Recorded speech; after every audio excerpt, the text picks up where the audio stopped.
Welcome to the Apple Insider Podcast. This is your host, Stephen Robles, and today we're talking about everything from Apple's event from the iPhone 13, Apple Watch Series 7, and iPad mini, plus what rumors actually didn't make the event, and how you should upgrade your iPhone. This episode is brought to you by Headspace, LinkedIn Jobs, Simply Safe, and Masterclass. And joining me to unpack all of this stuff is my friend Wes Hilliard. How's it going, Wes? Pretty good, Stephen. Is this the end of space gray as we know it?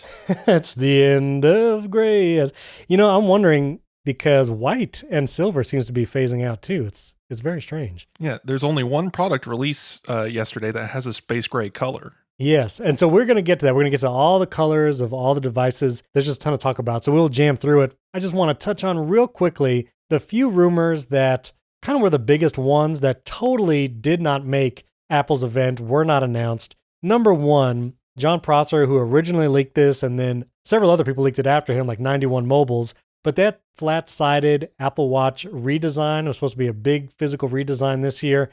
Did not happen. We have the same round model we did before. No satellite connectivity as of yet for the iPhone, and also no AirPods 3 at this event. So some rumors there. I know John Prosser has a video out now, kind of a little bit of conspiracy theory he admits about, that's why the Apple Watch isn't available to buy now, and production delays is they actually switched the design last minute. So I don't know, man. Do you think that design was ever actually going to come? Well, this could easily be a case of, oops, this is actually the Series 8, which I still don't believe either. Apple came out on stage and, in fact, I think rubbed it in Prosser's nose a little bit and talked about how much more rounded the corners were on the Apple Watch. Yes. Nothing against Prosser or any other leakers or anything like that. But no. This game's, always going to be hit or miss. And Prosser did do a good job leaking the iPhone 13 and the iPad mini. Now, of course, the cynical side of me will say we kind of knew what those were going to look like with or without Prosser, and he could have just been kind of making up those renders anyway. We have no idea what goes on behind the scenes over there. We have no idea if these are actual leaks or because,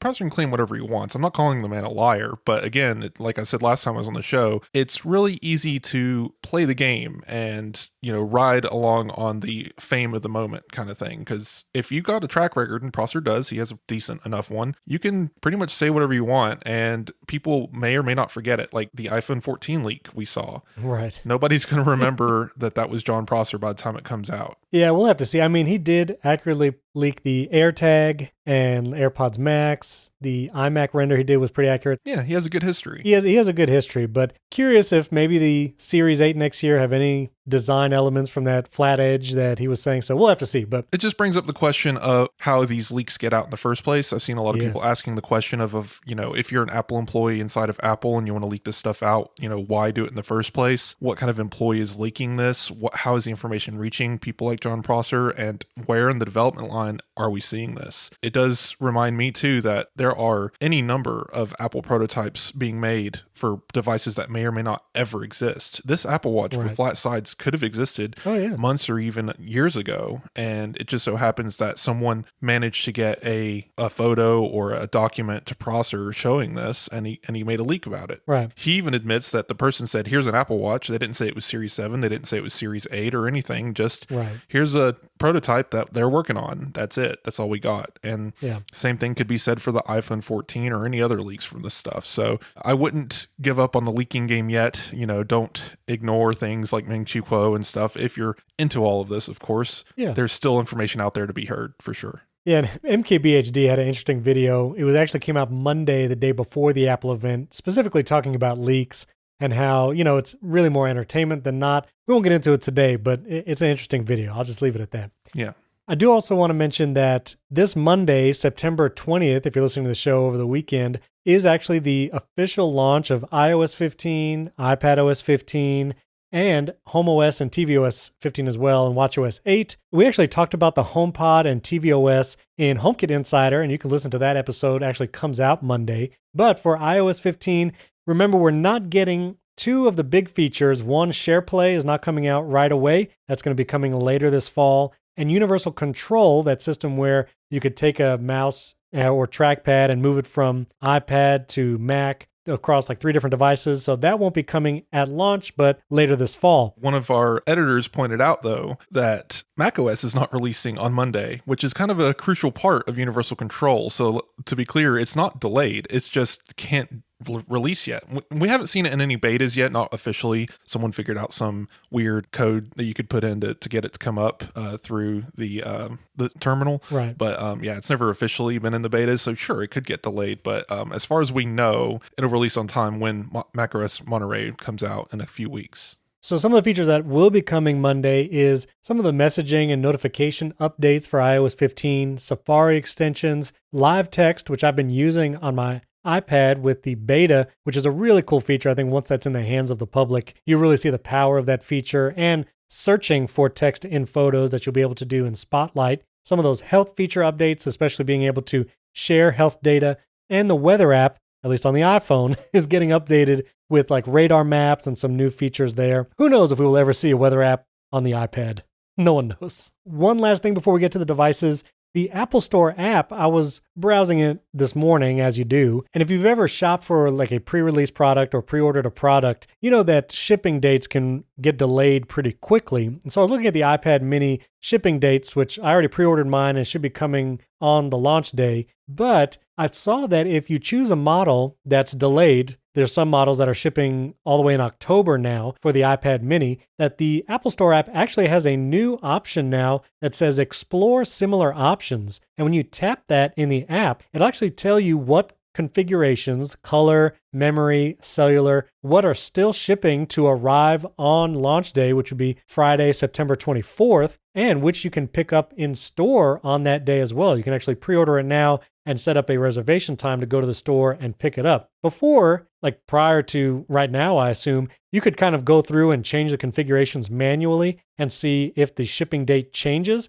But now they just have that built in where you can tap explore similar options and see all the configurations that are available to still get at launch day or pick up in the store. And I thought that was just a great feature they added to the Apple Store app. Why don't other companies copy Apple in their pre-order experience? Steven, did you know that you still cannot buy a PlayStation 5 at all? You can't even pre-order. Sony will not take your money for a PlayStation 5, no matter how long you're willing to wait. They just won't take it from you. That's so crazy. Yeah. Yeah, of all the things Apple does really well, and they do a lot well, like the pre-order process, even with the iPhone, like you can pre-order, which we'll talk about how to pre-order the iPhone and upgrade later in the show, but the process is great. Like they really have that down on lock. All right, well, let's jump into the devices that Apple actually talked about at the event. We'll go in order of the event, kind of building to the iPhone 13, and we did the recap episode. I did it 15 minutes, kind of really talking about all the big things that Apple announced. So in this episode, I want to try and dive into some of the things that either I forgot to cover or some of the information that's come out since the event and that recap day. First of all, the base model iPad, which starts at $329, we're on the 9th generation now. Basically resembles previous models. You still got the home button with Touch ID there. It does have the A13 Bionic, which is nice. I think one of the best features now is that the storage capacity starts at 64 gigabytes, double than what it was last year. The starting base storage was 32. So I think it's great that that has doubled, and the $329 version comes with 64 gigabytes. It'll be great one day where that's like over 100 for the base model, because I will say both my sons have their own iPads, and I made the mistake of getting the base model because I was like, what are they going to do with this? And now they're trying to use GarageBand and trying to edit their own podcasts, actually, and 32 gigabytes is not enough space. I'll just say that. But this 9th generation iPad also does add True Tone to this display, which is nice.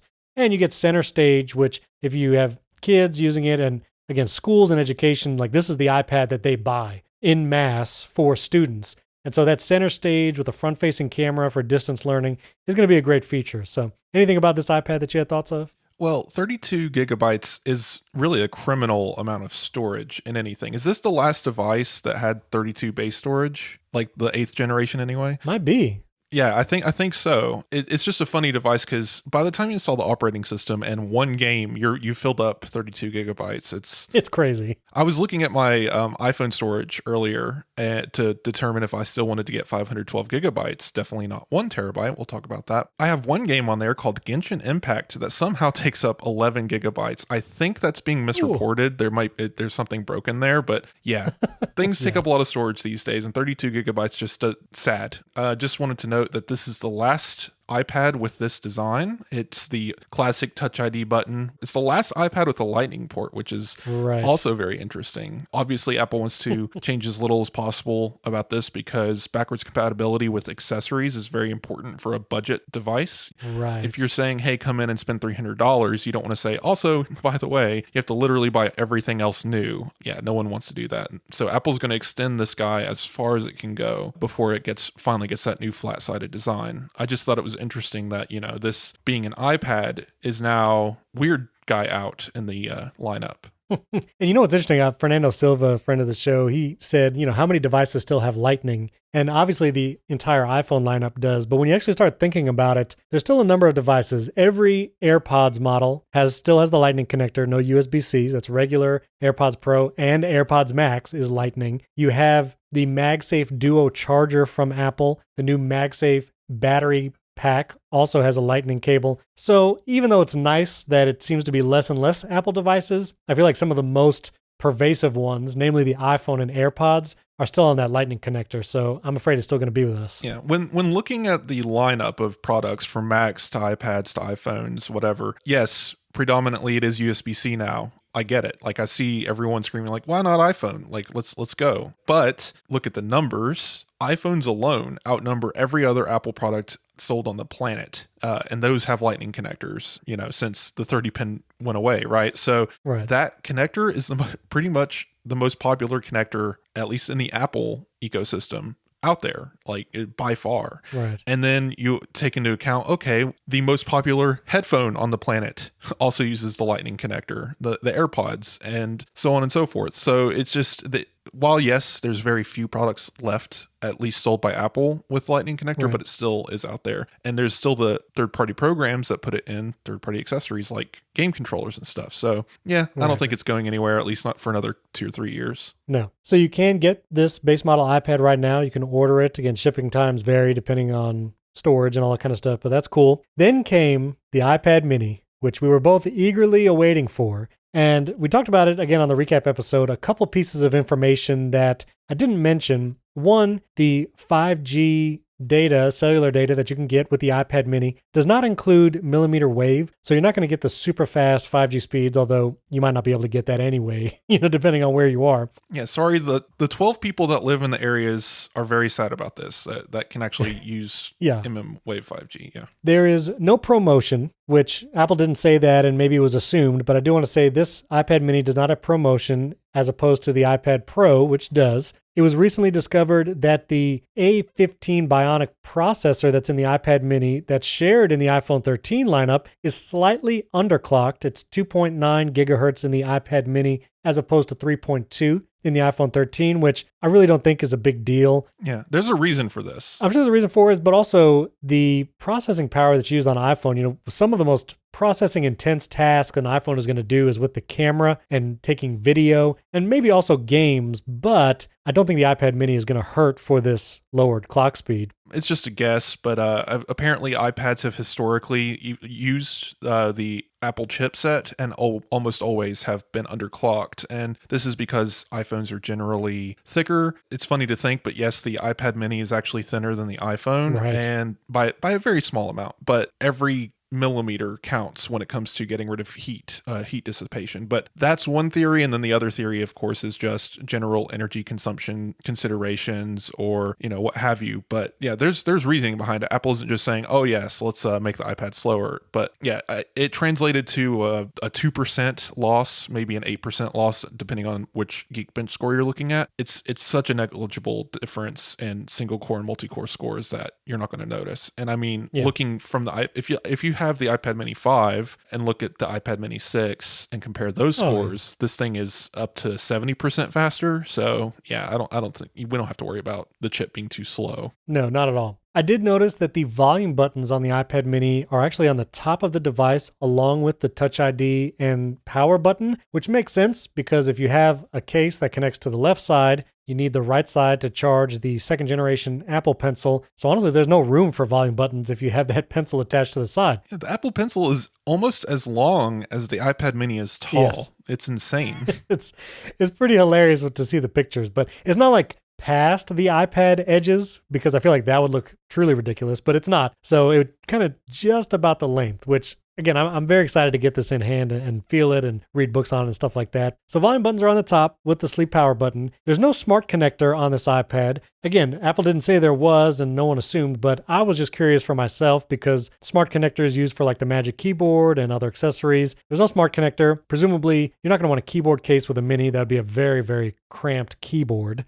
Although I'm sure some people would. I'd be curious to see what that would look like. But no smart connector. And you can even see iJustine did an interview with Tim Cook shortly after the event. And Tim Cook actually shows the iPad mini during the interview. And he holds the back of it. And you can see for sure there's not. Well, I just wanted to ask you real quick about this smart connector. Yeah. Are there magnets in the back of the iPad mini, just like the iPad Air? Like, is that how you connect the case? Or are we talking about an iPad situation where it's the magnets on the side where you connect the case? I believe this is an iPad Air situation where there's magnets in the back and you can only buy the folio style cases that completely wrap around the iPad mini. Is that true? I think so, because the only folio that Apple is selling right now, which I got, covers the front and the back. I assume the back side attaches via magnets. Yes, looking at the picture now, this, it's definitely attaching via magnets. There's no connection to the side of the iPad. So interesting. And so if you had volume buttons on the left side of the iPad, then you would be closing the case on the volume buttons. So right, exactly. Either way, yeah, it makes sense why the volume buttons are on the top, even if it is an odd choice. I just wanted to point out the magnet thing because that does leave some accessory design open to third parties. Kind of hoping Bridge sneaks out a very tiny keyboard for this guy. That would be very funny, and I would buy it just for the novelty, honestly. Well, and it comes in 4 colors. So this still does have a space gray color. I think this is the one product you were talking about that still has the space gray specifically. Oh, sorry, I did not know that. This one has space gray, as does the iPad, the standard 10.2-inch iPad. So right, the standard iPad. I thought this one was also going to be midnight or whatever. What I find interesting is the other colors is you have space gray, pink, purple, and this new Starlight color, which has gone kind of across Apple devices. We'll talk about later. You can get Apple Watch bands with Starlight. The new iPhone is Starlight. But pink and purple, I guess in my mind, they're kind of closer on the color spectrum than others. I'm surprised they didn't have like a pink and blue or pink and green, or if it didn't, like why didn't it mimic the iPad Air colors? You would think you'd have the same choices. So I find that curious, but I got the Starlight version. It looks to be a cross between like white and gold, like something in the middle there. It's not super white, but it's not super gold either. That's the one I have coming. Yeah, it's kind of like a beige. Which one did you go with? Well, so here's the fun story. I just stabbed the pre-order button as quickly as possible without, like, just closed my eyes and prayed that I got the pre-order day. I didn't even realize because we're covering this event live and I'm writing articles and stuff, so I didn't get to watch the whole thing minute to minute. So I missed a lot of the iPad mini announcements. I just knew, hey, this thing exists. I want to buy it. And I clicked through and I guess my brain just registered it and I got space gray right away. And then it's like, oh shoot, I wanted the blue version just like my iPad Air, and went back and saw, oh, it's purple. Never mind. I made the right choice. Yeah. So I've convinced you to spend a bunch of money, haven't I? Okay, well, here's the other thing.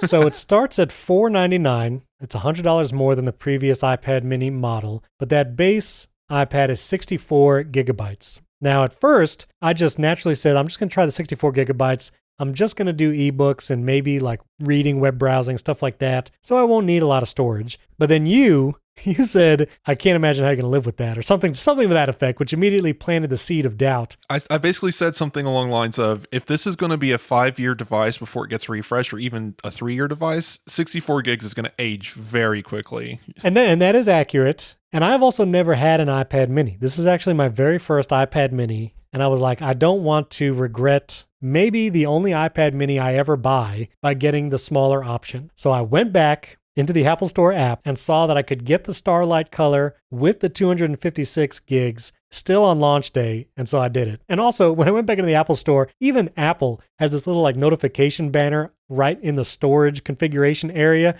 And they say, quote, plan ahead, leave room for later. The more storage your iPad mini has, the more room you have to store digital content now and in the future. I said, well, if Wes and Apple is telling me to get the larger storage, I guess I better do it. So I got the 256 and I canceled my 64 gigs. And I think most people went 256 because if you look at the shipping dates, if you go to the Apple App Store and you click the show me other configurations, there's more 64 gigabytes available still for launch day than there are 256. So Well, I'm with you. It was a $150 jump, which I feel like is a lot. it is a lot. For a storage jump. Usually it's like a $100 jump. So it's like, but I did it. I did 256. Now I did Wi-Fi only. Did you get the cellular version? I already pay for cellular for my iPad Pro. I don't want to do it for both. So, Yeah. if I'm going to have something with me, I can tether. I'll never be without a phone likely. So yeah, I can tether it. Yeah, that's good. I got a Wi-Fi only iPad Pro. I don't regret it yet.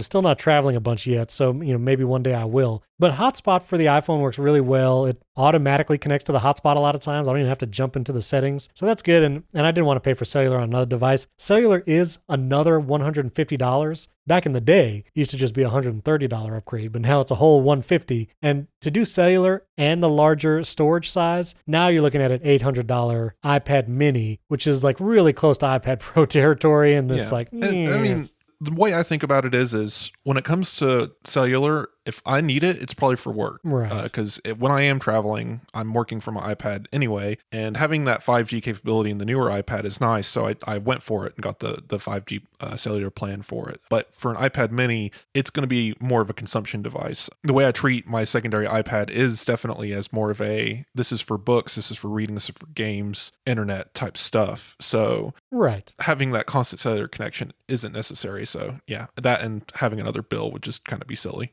Yeah, didn't want to do that. So I'm excited to try this out. Wes and I both get ours on launch day, again, Friday, September 24th. It's unfortunate we won't be able to talk about it on the next episode of this podcast because we'll only get it delivered the day the podcast comes out. But Wes will be back the next week and we will give our full thoughts. I'm pretty excited about it. So what are you going to be using this one for? You're going to basically use it as a Kindle device or? Kindle device. And also there are times when I want to browse like Apple News, or I have a few like tabs open that I wanted to read, like articles or whatever. And I don't go for my 12.9-inch iPad Pro because it's just that cumbersome. And a lot of times, if a text message comes in or whatever and I want to reply quickly, if I have the iPad Pro out of its Magic Keyboard case, it's really hard to like touch type while you're holding it. You can stretch your thumbs pretty far and you can also split the keyboard or you can shrink the keyboard to that one side, but I just don't find that enjoyable. It's too unwieldy. It's too big. It's too big. So I plan to do some web browsing, news reading, and maybe even like watch something if I don't have any devices with me or if I'm out of the house. So I plan to use it for that stuff. And honestly, when I'm home, my 5-year-old daughter, like she has no device to her name. And she usually like borrows one of ours if she's going to watch something on Disney Plus. And so if we're in the house, like I'm probably not going to be using it most of the time while I'm working. And so it'll probably become her like watch something device or do a preschool game if I don't need it. Yeah, this replaces my iPad Air as my everyday tablet because again the iPad Pro for me is basically a desktop laptop kind of thing. Yes, I use it as a tablet sometimes, but more rarely. It's usually attached to some kind of keyboard, monitor, something, which is fine. Like that's how I like to use the iPad. iPad OS is built for that now. So yeah, iPad as a tablet isn't really a thing for me. It's primarily a laptop these days. But this is the perfect iPad as a tablet computer for me. So while like during the workday I won't be using it directly, I can't keep Slack open constantly on my iPad because, no Windows. So I use the secondary iPad to keep Slack open, make sure that I'm always available in that program because, green dots and all of that, right? Music selection. Or right now I'm using it to talk to you over Skype. So it has some work applications I use it for, but it's not really primarily for that. But when I'm not at work, obviously reading and whatnot, I'm definitely interested in trying this as a note-taking pad. I have the Apple Pencil too, so I'll be attaching it to that and doodling and stuff. But I've already started looking to some gaming stuff because I feel like this is going to be a really fun size for, general Apple Arcade games, certain games running on it, and the A15 processor should help with that. But have you heard of Game Vice or those type of controllers? No. For the iPhone? Oh yeah, like you put your iPhone in it basically, right? Yeah. It turns into a little Nintendo Switch. Right. And that's on an iPhone size display. I've already looked into Android versions of this that use the USB-C connector, and the only ones I found are limited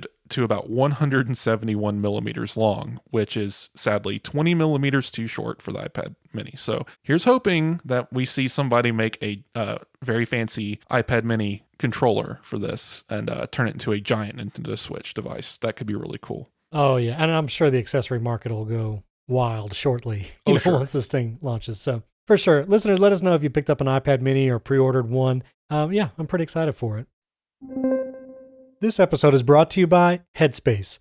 If people keep trying to tell you, or maybe you just keep hearing that you need to try meditation, but you don't know how to start, when to start, you feel like you don't have the time, you really need to try out Headspace. Headspace is your daily dose of mindfulness in the form of guided meditations in an easy-to-use app. Headspace is one of the only meditation apps advancing the field of mindfulness and meditation through clinically validated research. So whatever the situation, Headspace really can help you feel better. Overwhelmed?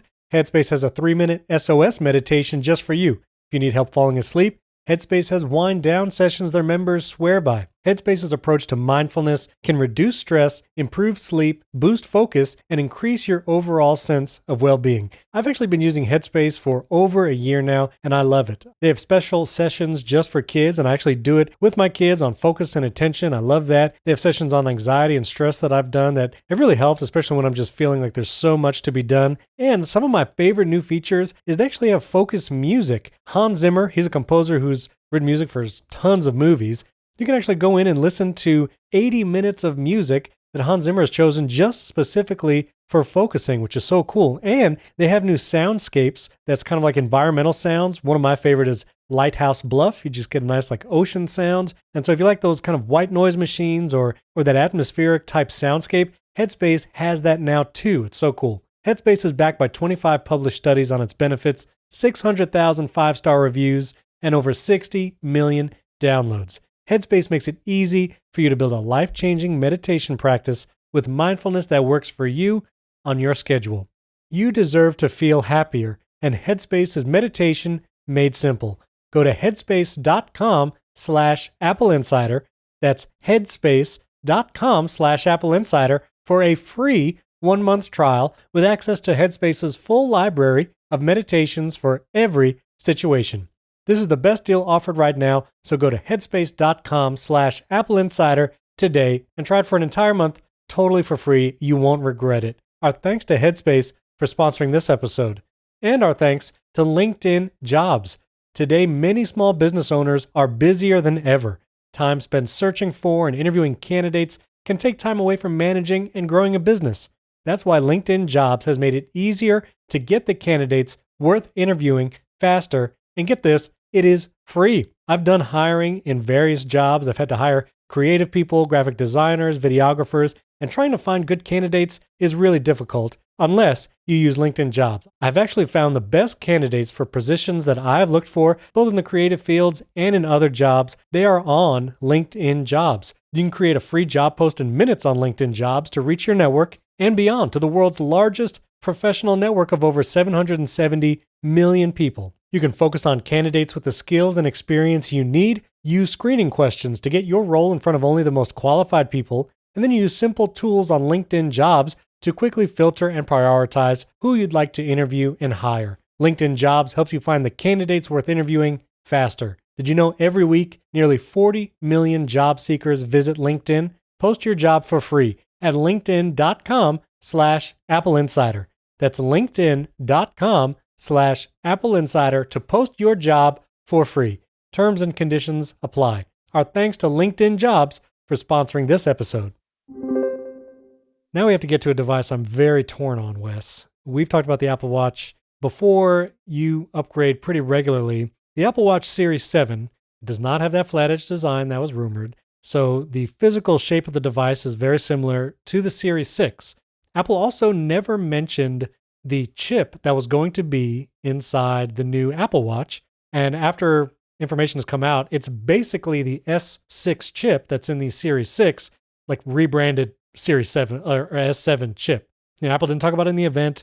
It wasn't really anywhere to be found for a while on their website. So CPU chip, basically the same as the Series 6. This happened before, by the way. I believe this S4 and the S5 were nearly identical. Sans, I think there was a gyroscope added to the S5. Exactly. There was a new sensor, but this has no additional sensor. The S7 chip really has nothing new. So performance-wise, you're not going to see an improvement on the Apple Watch Series 7. You do have the less bezels and a little more screen real estate, which to that point, I thought this was interesting. I found this, I think, through a Daring Fireball link article. But Quinn, who has the Snazzy Labs YouTube channel, he basically tweeted that the screenshot that Apple used to show off how much text you could see on the Series 7 versus the Series 6 was a little unfair. Like line height seemed a little larger on the Series 6 to make it look like less text was visible. And also the justification of the text, there was a lot of white space on the Series 6 text message bubble. I'll use this as the chapter art so you can see what I'm talking about. But as far as how much more screen real estate you're actually going to get with the 7 over the 6, in real life day-to-day use, I don't know if it would make that big of an impact. Are you more excited for the screen real estate than I am? Well, look, I've always been a tech first kind of person, so just seeing that the display size changed is enough for me to want the new watch. Sadly, that's just how my brain works. I got to have it. Yeah. I want to see how it looks. I want to use it. And I'm definitely a fan of how they've curved the edge kind of over the side. Now, all the Samsung users out there are screaming. Yes, I get it. The Edge S7 Plus Ultra Max had a curved side edge on it. We know, like 7 years ago. But yeah, this thing's cool. I'm excited to kind of see how complications and stuff work with that, if they even acknowledge the rounded edge or if it's just certain watch faces and whatnot. So something to play with. Which the two new watch faces that will be exclusive to the Series 7 Apple Watch is a new dual large infographic face where you can have two large complications. So you can have like the 5-day weather or the long weather thing and another long complication like the health heart rate dot data thing. And then you have the contour face. And I actually watched parts of the event with my wife, like as a repeat last night, just to kind of show her the new devices. And when that contour watch face is shown in the Apple video and how it's like morphing and changing like around the edges, she was like, that's a little much.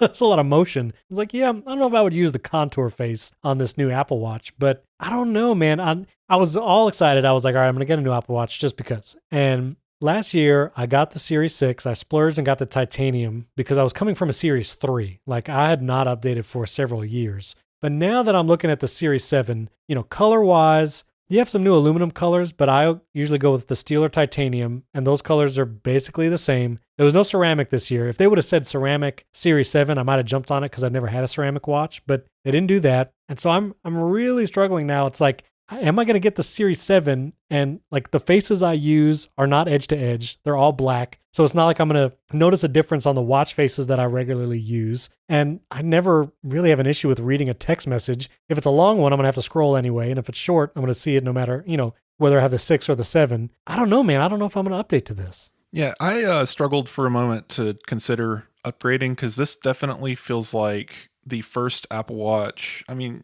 there's been small update years. The 4 to the 5 was definitely a small update, but I think there were some health sensors there that I was like, yeah, I want to check these out. But this is the first watch that says, no health features, no fitness changes, no new gyroscope or altimeter thing. Nothing changed except for slight tweaks to the display and faster charging speeds. And I'm definitely here for the charging speeds. That 33% faster charging is going to be interesting because I already don't really have to worry about my watch dying the way I use it and charge it, but now it's just a non-issue. I mean, I can throw it on the puck for 5 minutes and then, good to go for another few hours. Is that faster charging not on the 6 though? No, Apple actually mentioned in the video, now that I think about it, that they reconstructed the entire charging mechanism for the Series 7 watch. This is a hardware-specific feature. Okay. I hear you trying to sell me on it. I don't know if I'm convinced yet, though. Well, I got a hair closer. Well, yeah. I'm not trying to sell you on it. These are the considerations I went through because it's like, okay, I'm an aspirational Apple Watch user. I'll be honest. I want to use it more. I want to get into the complications game and download apps on the App Store and really dig into this guy. But time in an adult life is limited. Sorry. I feel like the older I get, the less minutes in the day I have. And Memento Mori. Yeah, playing No Man's Sky lately, but that's not important. The Series 7 is interesting enough to me. I feel like the new screen does kind of scream new watch. I feel like once we have it on our wrist, it'll be a noticeable increase, especially if the complications are able to extend all the way to the edge. I want to see how developers take advantage of this. Don't think that this is a terrible upgrade year. If you're only S6 and are considering an upgrade, Probably not. I mean, considering this is the first time I even hesitated on buying a watch, might say something for the average user. Right. But what's crazy to me is there's no space gray option. Midnight is a blue color, so it's Yes. if I want a gray or black watch, I have to go up to titanium or stainless steel, which is fine. But I think I'm going to end up with midnight, by the way, just because I can live with the blue tint. Most of my wardrobe is blue grays anyway. So Right. I don't know. I feel like I'm going to be okay just getting some new bands because in addition to the new colors of the watch, and at least in the aluminum side, there's some really cool new bands if you haven't seen those yet. Yeah. And they have like a dark cherry, which I actually have arriving as we record. It might even be delivered now. They have a maize, which is like a yellow. And for me, I feel like if I get a couple new bands, I'll be satisfied that like it has something new. I will say buying bands right now is very confusing because it's great that they're compatible with all Apple Watches, but Apple only lists the millimeter size of the most recent Apple Watch. So even though you can't even get an Apple Watch Series 7, when you go to buy a band, they sell it in 41 millimeter and 45 millimeter, which no one has. Yeah. No one has an Apple Watch right now with those millimeters. And if someone has a 38 millimeter Series 3, I guess it would have to be a Series 3. Yes, Series 3. You don't even see like your tens digit size in any of these bands. You'd be like 41 millimeter. Is that for mine? So I feel like they could clean that up a little bit, or even maybe list the other sizes in small print under the 41 and 45. Other than the display changing, I feel like this is almost like the purple iPhone 12 released in the spring. It's much of the same because, again, nothing's going to change. The technology, the health systems, everything is identical. Even watchOS is identical, minus a few tweaked UIs like the calculator getting bigger. But everything else is the same. So just remember that. The only reason you're buying this watch if you're a Series 6 owner is if you just can't live without that display. And me, being the nerd I am, I have to have the newest thing. Sorry, it's just I've been cursed with consumerism, but I love having the new thing and I love playing with the new technology, and I would feel dumb coming on the Apple Insider podcast and saying, hey guys, I have the 3-year-old watch. But I know that's not important, but I know there's nerds out there listening to this who understand completely what I'm saying. But I was there honestly till just about 2 hours ago because I was really I was doing research, looking at the major differences, and when I saw that the chip stuff was really the same, if there was any like 20% increase in performance, I would have been there because you never know what kind of apps are going to come out or complications, that all that stuff would benefit from more RAM or a faster processor in the Apple Watch because this is the most constrained computational powered device in Apple's lineup. So any improvement, and it also helps battery life. If you have a faster CPU chip, then it doesn't have to clock as high just to do normal tasks, helps with battery life. all right, here's the selling point here. If this doesn't convince you, nothing will. All right, you ready? I'm ready. Let's go. The pixels, the vertical versus horizontal space of the pixels is larger now than the original iPhone on the new Apple Watch. I mean, that is very interesting. So you are now wearing the original iPhone on your wrist. Like, that's how far technology is advanced. I mean, that's amazing. It's enough steps removed to not affect my right. to not make me want it anymore. Now, my last question though, the full screen keyboard, is that just the Series 7? Good question. I'm assuming that Apple will lock this to just the Series 7 because looking at the image, that thing is definitely extended all the way to the edge. Right. Because this was the thing where Apple actually denied that one app that was putting a full keyboard on the Apple Watch. Yeah, FlickType. FlickType, right. They kicked them out of the store and it's like, and then you do your own thing. Well, I was going to ask you about this because basically, long story short, FlickType is this keyboard that's been around for a while, and I don't believe Apple ever opened up the Apple Watch keyboard API like it did on the iPhone to allow third-party keyboards. Correct me if I'm wrong, but I'm pretty sure that is the case. And this guy somehow, he created an iPhone keyboard that lets you swipe on it. There's several swiping keyboards on iPhone, but he included a feature that somehow, who knows, got around on the Apple Watch and let you add a keyboard. And Apple said, no, you can't do that. Only we can,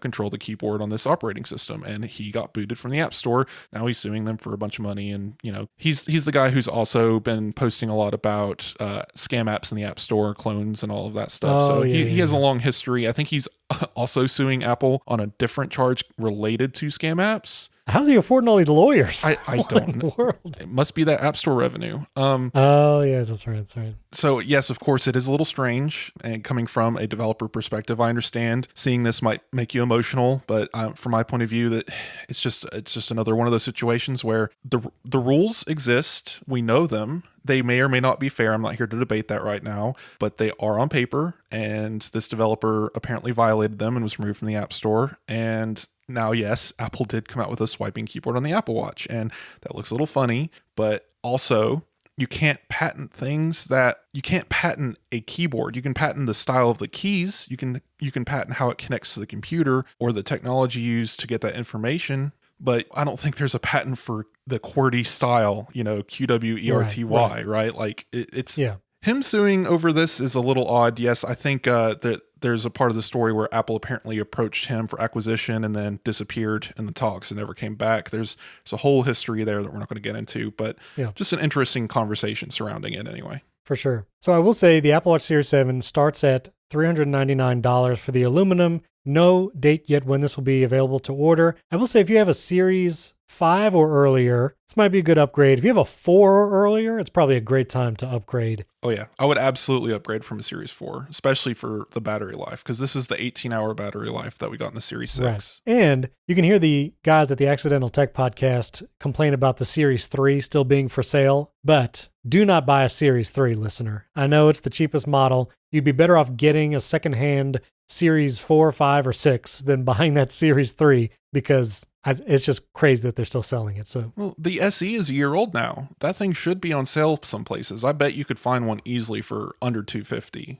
Yeah, for sure. All right, well, real quick, I just want to mention Fitness Plus. We talked about the group workouts in the recap episode, but I think this is an interesting new feature coming to Fitness Plus where you can use the camera on your iPhone or iPad. You can also AirPlay to the Apple TV and do group workouts with up to 32 different people. I think the next great step for Apple would be to introduce live classes with trainers where you can have a trainer like Peloton and other companies do, where they can open up a class and you, as the Fitness Plus workouter in your home, can do this group workout but actually have a certified trainer. I'm sure people will do this. Like I'm sure just individual private trainers will set up group Fitness Plus classes, and they can just kind of run the FaceTime call. But I think it's a great feature, and I think opens the door to some of this stuff in the future. Yeah, the ATB guys were making fun of this because A, it uses SharePlay, which doesn't exist yet, and B, do we want, like me and you, Steven, let's go and get on some workout bikes later and stare at each other while we're riding. No. Over FaceTime. I do wonder, because they brought that up during the call, this is something we'll have to test. Does SharePlay work over FaceTime audio? Oh, that's interesting. Because then you wouldn't have to stare at each other. I mean, technically, you could start a FaceTime call and just turn off the camera. Like you can hit the true. Turn the camera. It's just like a curiosity, because I mean, obviously, part of this is like music listening and stuff. But like, if you didn't want to see yourself in the camera or have other people see you, couldn't you just switch over to FaceTime audio? Anyway, question for another time. Just a thought that occurred. Or just put a piece of duct tape over that camera. That works too. Oh, there you go. Yeah, you could do that.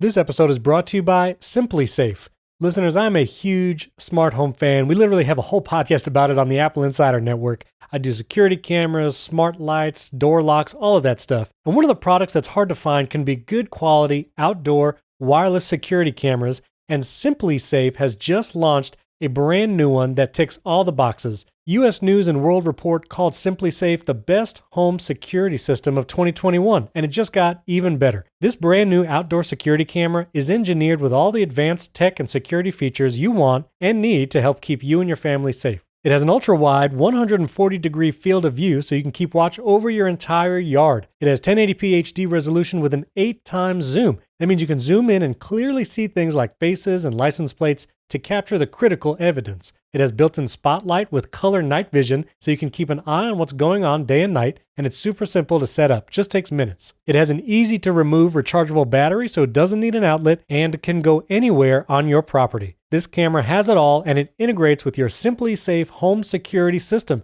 extending its protection to the outside. Together, it means every door, window, and room are protected, and now your property will be too. And not only is this good for security purposes, but if you have kids, pets, or animals that you just want to keep an eye on when they're outside, this is a great solution for you. To learn more about the exciting new Simply Safe wireless outdoor security camera, visit simplysafe.com/AppleInsider.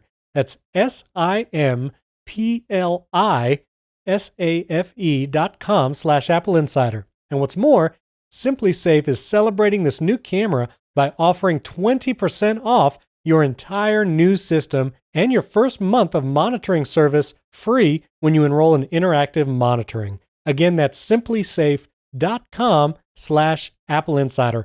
Our thanks to SimpliSafe for sponsoring this episode and Masterclass. With Masterclass, you can learn from the world's best minds anytime, anywhere, and at your own pace. You can learn about scientific thinking from Neil deGrasse Tyson or space from astronaut Chris Hadfield. You can learn about cooking from Gordon Ramsay, or one of my favorite courses, you can learn the art of negotiation from Chris Voss. With over 100 classes from a range of world-class instructors, the thing you've always wanted to do is closer than you think. I love Masterclass because you actually get to see and hear from some of the best minds in these areas. Doing the music composition for film with Hans Zimmer, you see him in his studio talking about melodies for characters and themes, and you get to see him work with all his equipment. It's so cool. And if you want to take a cooking class, it's incredible to be able to see someone like Gordon Ramsay cook right in front of you while he's teaching you how to do it.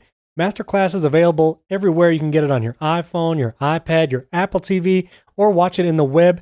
And one of my favorite features is to start one on your phone, flip it to audio, and just listen to it like a podcast like you're doing right now. Each course is broken down into about 10 to 15 minute lessons, so it's easy to do on your lunch break, or you can binge an entire class.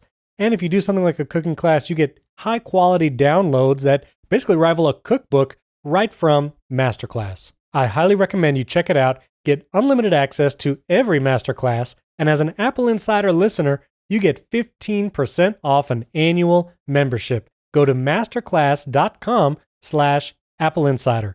That's masterclass.com/AppleInsider for 15% off Masterclass. Our thanks to Masterclass for sponsoring this episode.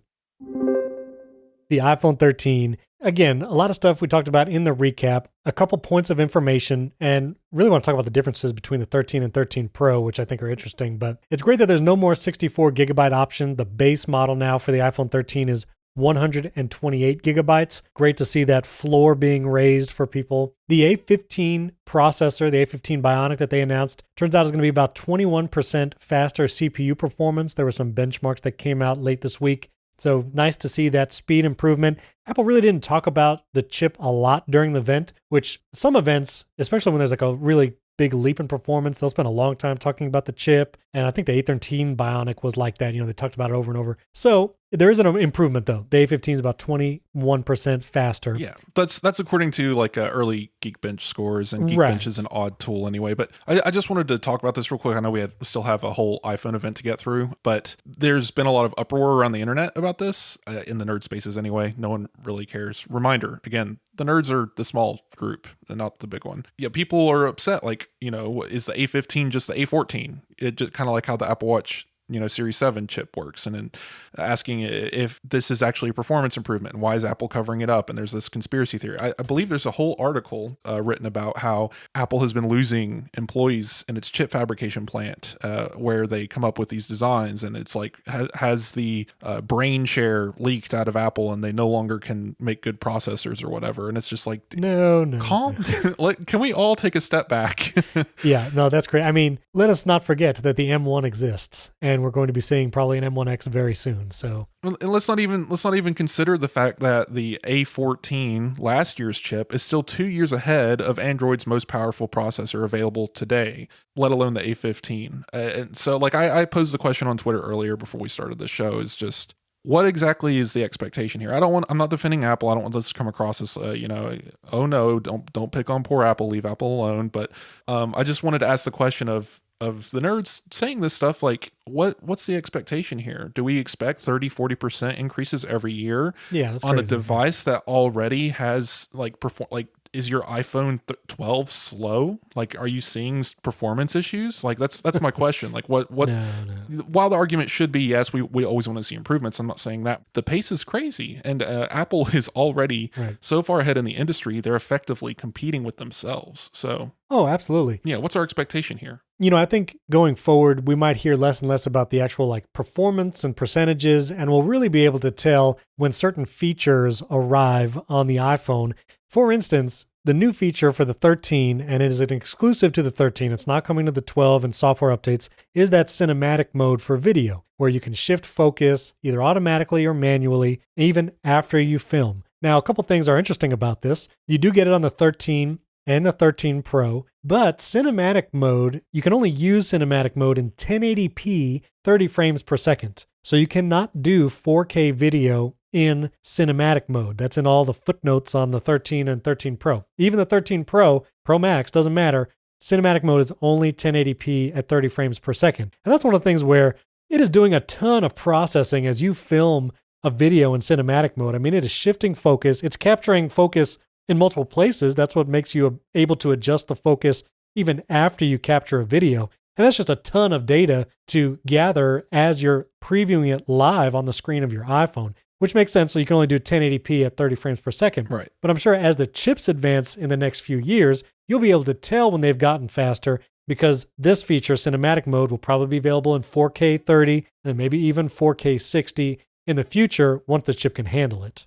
We've seen this happen before, and this mode is just like portrait mode in a lot of ways, because again, you can adjust the depth information later. All of this stuff is being recorded. But yes, I think just on a computational level, we're just pushing these things over the limit. I feel like you're going to drain your battery very quickly filming in cinematic mode. Oh my goodness, for sure. And I'm very curious what this is going to look like in practice, because portrait mode, in demos that Apple shows, portrait mode looks like amazing DSLR or mirrorless quality. But in practice, if someone's hair is flowing the wrong way, or someone has their hands on their hips, those little triangles in between, like the space in their arms, a lot of times portrait mode can mess that up. So it'll be curious how good cinematic mode does in difficult situations like that. I do wonder too, though, what this means for regular portrait mode. If we're filming with portrait mode, essentially, do you think that this means there's huge improvements in regular portrait mode? Apple didn't really talk about it. There's only so much time in an event, but I wonder if the processing power there has just increased that much more because of things like cinematic mode. So it'll be interesting to play with. Yeah, maybe. I'd be curious to see. So a couple of the things that noticed after the recap, the speaker grill on the iPhone 13 and 13 Pro has moved like all the way up to the very top edge of the phone. So if you have a iPhone 10 to iPhone 12, you see that speaker grill on the front next to the FaceTime camera. It's like right in the middle of the notch, kind of in the middle of that black area. But now that the notch is thinner, and Apple has moved that speaker grill all the way up to the top edge, almost like into the bezel area. And obviously one day in the future, I'm sure we will have a no-notch iPhone somehow, some way. And so it almost looks like it's getting ready for that. But I don't know, it's just a curious way, holding it up to your ear. I guess it wouldn't really matter that much, but it doesn't look funny, but after several years of the speaker grill being in the notch where it is a little weird to see it so far up. Steven, we live in the world of AirPods. How often are you holding your phone to your ear to make a call? I try to never do it. I try to never answer the phone. That's what I do. Oh, just don't even let it ring. Put it on Do Not Disturb. Exactly. Yeah. Now, the new iPhone 13s do support dual eSIMs, which is really cool. The eSIM launched last year, where you can have a carrier plan without a physical SIM card, and now you can have two carrier plans without physical SIM cards. So you get dual eSIMs. The new iPhones are going to be a little thicker and heavier. I'm curious how that is in practice. The 12 Pro coming from the 11 Pro was like noticeably heavier. After a year, you don't notice as much, but I'm curious what that's going to feel like. Are you going to go with the Pro Max, Wes, now that I think about it? Briefly considered, but yes, the larger display is still enough, to sway me. Okay. And they're more battery life, obviously. Yeah, for sure. So what's interesting about the iPhone 13 versus the iPhone 13 Pro this year is that the camera systems between the wide angle and the ultra wide, between the 13 and 13 Pro, are actually different qualities between the 13s. Last year, if you got an iPhone 12 or a 12 Pro, not the Max, but the 12 and 12 Pro, the wide angle or the main camera lens and the ultra wide were the exact same aperture and pixel size and all that. But this year, the camera system between the 13 and 13 Pro is different for every lens. Aperture is a little better. It lets in a little more light on the Pro models. And plus you get the 3x telephoto now on the 13 Pro. There is sensor shift stabilization on the wide angle cameras for both the 13 and the 13 Pro, but we do actually have a Little bit of an improvement from the 13 to the 13 Pro, unlike previous years. And the 13 Pro and Pro Max are actually the exact same camera system, unlike last year. Last year, the Pro Max had that sensor shift and the 12 Pro did not. So this year, choosing between the Pro models, you're choosing the exact same camera system, but going from 13 to 13 Pro, you do get an improvement on that Pro model. It is funny, Apple had to mention that they specifically put the iPhone 13 cameras in a diagonal formation to fit the sensor shift technology, which I guess makes sense. It needs the space. Just funny that they had to make an excuse, I guess, for the camera change. Right. I wanted to note that the iPhone 13 mini and iPhone 13, I believe, have the same sized camera bump on the back, so your cases should actually fit. I don't know if the microphones have changed or if the speaker grill being higher will affect certain cases. Maybe it will, maybe it won't. But the Pro models are definitely going to need new cases if you have if you're upgrading between generations, because that camera bump is huge. And some cases are actually coming right now. I actually have a 13 Pro case arriving today with those Apple Watch bands, so I'll post pictures of that. But yeah, I'm curious to see the camera bump difference, 12 Pro to 13 Pro for sure. Now, the iPhone 13, you can get the mini starting at $699, same price as last year. You know, there were rumors that might be more expensive this year, and thankfully they are not. Keeps the same price as $699. The 13 regular model starts at $799, and it comes in the pink, blue, midnight, starlight, and product red colors, so no black or space gray on the 13. The darkest you can get is that midnight color. Does seem to have a bluish hue. We'll have to wait till we see videos and photos in person. Oh no, that is absolutely navy blue. Like if there was a color, it's navy blue. Yeah. And then the blue is like a tealish. It's got like a hint of green and blue. So curious on the color choices there. Again, they have the starlight, this new color that's more white than gold, but kind of in between. So really curious what this stuff looks like in person for sure. I want to mention quickly the MagSafe wallet. This came up in the announcement and I was like, a U1 chip in the MagSafe wallet, but that's not the case. So please do not get excited. I really almost ordered this thing, and I'm very happy I didn't. I did, because I was like, I don't know how this is doing it, but I'm going to assume the best and just get it. And then later I realized, yes, the new MagSafe wallet has Find My support, but the only support it really gives you is if you separate it from your iPhone physically, it will mark the location where that separation happened. But after that, there is no way to ping the location of this new MagSafe wallet via U1 or any wireless technology, which makes sense. I mean, it's like two pieces of leather sewn together. So there's no battery, there's no U1 chip, there's no anything. It just tells you where it was separated, which I guess is better than nothing, but not what I was hoping for. Yeah, I'm still waiting for third-party manufacturers to start making AirTag MagSafe wallets, because it's possible. I own one. It's made by this very small company. It might literally be like two people. Obviously, it's one of those, like, I think I paid $40 for it. It's got good materials and stuff and a decent enough design, but it is clearly like very third-party, like you'd find on an Amazon store. Yeah. Whereas like I want to see like Nomad come out with a version of this and see what kind of design aspects they might take to it, because yes, it's going to stick out further from the back of the iPhone, but I believe that using this kind of wallet in practice, it's actually been kind of nice having MagSafe connection to the iPhone when I'm holding both the wallet and the phone in my hand, plus having the AirTag for if I take the wallet off of the phone. So it's just a win-win in that situation. Yeah. So then we finally have the 13 Pro, starts at $999 for the Pro, $1099 for the Pro Max. Again, camera system is the same, but it is an upgraded camera. It has apertures that open wider, which is a lower number, but the wide angle on the 12 Pro is a 1.5 aperture. Telephoto is a 2.8, which is actually not as a wide aperture as the 12 Pro. The 12 Pro was a 2.5 or 2.4, I believe. So curious to see what kind of light sensitivity we get from this telephoto. It's a 3x as opposed to a 2x, but it lets in less light. So we'll have to see the quality. We're basically trading the zoom for the light quality there. And that's Right. a fair enough trade, because if you're using the telephoto lens in anything other than a bright room, it's not going to be the telephoto lens anyway. It'll switch to the wide angle. So why fuss over how much aperture it has when the zoom is the point of the device? So Right. I believe this was a fair trade. I'm glad that we get sensor shift now on the iPhone 13 Pro as well as the Pro Max. So on the wide angle camera or the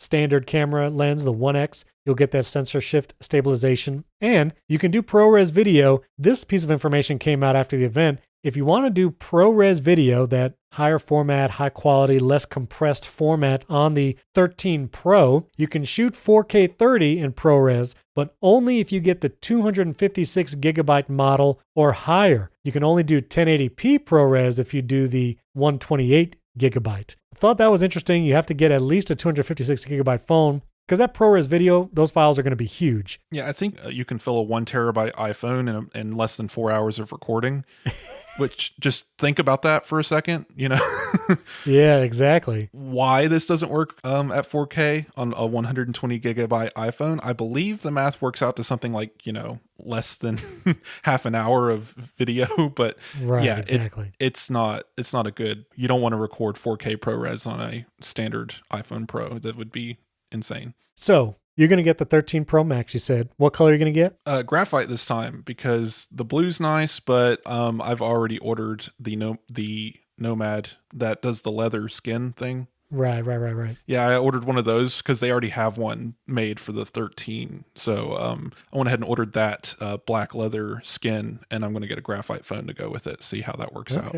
Very good. Well, I've never gotten a colored phone. I've always gone either black or white. And so I went with the Sierra Blue, or I'm going to try and pre-order it as we are listening to this. And we'll round out the show with this and then mention Epic v. Apple, which was actually huge news, but it came out last Friday after the show came out, and so we weren't able to cover it. But when it comes to upgrading your iPhone or pre-ordering your iPhone, you were able to do like a pre-order. Even if you're not on the Apple iPhone upgrade program, Apple was letting you kind of pick out your iPhone and get ready for pre-orders. But by the time this episode comes out, that option will be gone. And so pre-orders start 8 a.m. Eastern Time, 5 a.m. Pacific Time here in the US. And the basically only device that's up for pre-order is the iPhone. You can't get the Apple Watch Series 7. The iPad mini and regular iPad is already been for sale. All the cases for the 13 Pro is already for sale. So everyone's going to be focused on this one iPhone. So hopefully you did that pre-order thing or get your pre-order ready. So Steven, how do you pre-order your iPhone? Do you go through the Apple Card upgrade program, or are you on a carrier? I do Apple's iPhone upgrade program.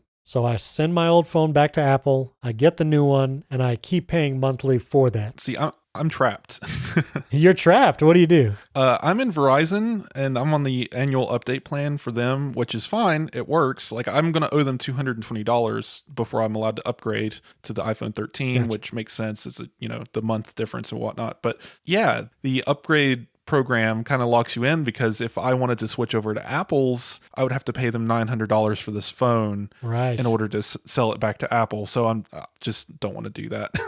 I mean, you could pay it off from Verizon and try to do a trade-in, see what Apple will give you just cash towards a new phone. But that's actually one of our listeners emailed me, and he wants to do the iPhone upgrade program, but you can't get it without a carrier connection. Like, you can't buy a non-SIM, unlocked, no carrier iPhone with the Apple iPhone upgrade program. You have to choose a carrier. And so for him, I said, well, if you can't do Apple's program, I think the second best, you can see what carriers offer, but the second best I would think was buying it with an Apple Card outright. And if you buy a new iPhone with the Apple Card, you pay 0% interest, but you can pay that monthly payment, which would be similar to the iPhone upgrade program. And you can even buy Apple Care Plus with that new iPhone and just pay the payments on Apple Card. You just carry that balance on your card. Me personally, I prefer that balance for the iPhone to be with the third party. Here in the US, they use Citizens One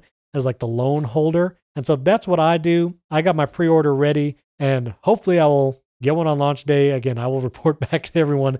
I'll be tweeting that morning, I'm sure, how it went, but that's the plan. So what are you going to do then? Well, so Verizon has been an interesting thing for me, because I've always got the iPhone on release date. I think actually maybe last year or the year before last, I might have missed it by 4 days, but almost always get the release day iPhone through Verizon. So I've always got lucky. They usually somehow open first or early, 10 minutes before the hour. Verizon will go ahead and start taking orders. So I'll just be hitting refresh from the 30-minute mark up to 8 o'clock here on the East Coast. I'm definitely going to go through Verizon again. I'll pay them $200. I'll do their plan, whatever. But as soon as it becomes more inconvenient for me to do it this way, I will find a way. I guess the issue being, I don't want to lose my position in line, basically trying to find a way to get on the Apple program. You know what I mean? So No, exactly. this is just more convenient at this point. So you can also do trade-in value. So if you own your iPhone outright, you can see what kind of trade-in value Apple will give you. But again, you're going to have to get right in there at 8. I always find the best way to do that is the Apple Store app.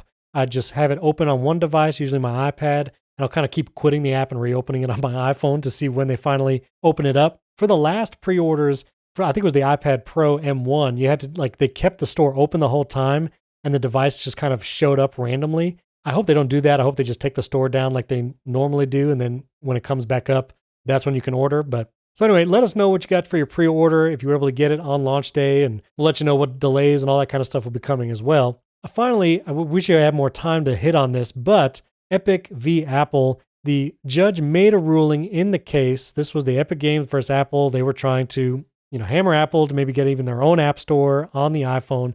That was not the case. The judge filed an injunction towards Apple, and basically the one concession that Apple is going to have to make after this court case has been revealed is that they will have to allow developers to link to alternate payment methods in-app. So a service like Netflix, previously, they couldn't even link you to their website to sign up for Netflix and come back to the app. They basically just had to tell you via text, go sign up and come back. Now, Apple is going to allow developers to put a link to alternative payment methods. Unclear whether it's going to be alternative payment methods in-app, or if they'll have to link out to a web view or kick you out to Safari and you do it in the Safari web browser on your iPhone. But that is the one concession that came. Both Epic Games and Apple will probably be filing appeals, so we might not see any changes from this anytime soon. But that's what came from the case. Well, Epic already filed their appeal after, publicly stating how much that, I don't know. It's all very confusing.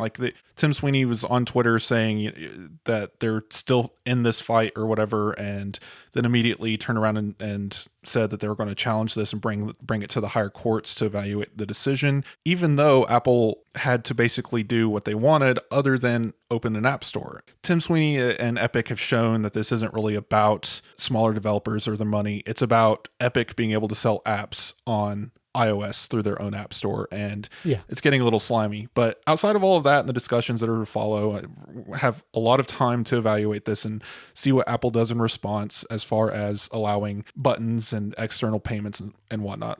What this really means is Netflix is going to be able to say, hey, click this button to subscribe, pay us directly. But the real thing that might come from this that's going to be interesting to watch is Apple's likely going to have to invent an entirely new system to collect commissions, because now Apple's during the trial, Tim Cook said that they might have to devise a system to get their commission one way or another, which means there's going to be new billing protocols that say, hey, you have to report to Apple how much money you make from your app that when it's running on Apple platforms, regardless of how that money is paid to them, and then basically pay that 30%. So Apple's going to turn into a miniature IRS collecting this money from developers. And it might turn into a whole thing, and we're going to, it's going to be a big argument, I'm sure. A lot of lawsuits, a lot of angry people on Twitter. Yeah, we'll see. So I'll put a link to our article in the show notes if you want to read more of the details about all that came from the court case, as long as a link to everything we talked about. Let us know, listeners, what did you order? iPad mini, iPhone 13? Are you waiting for that Series 7 watch? We'd love to hear from you. You can tweet at Wes and myself. Our Twitter handles are in the show notes. You can also support the show in Apple Podcasts or patreon.com/AppleInsider. You can get an ad-free, uninterrupted version of the show that way and early access. And if you haven't yet, we'd greatly appreciate a 5-star rating in Apple Podcasts. Thanks for tuning in. We'll catch you next time.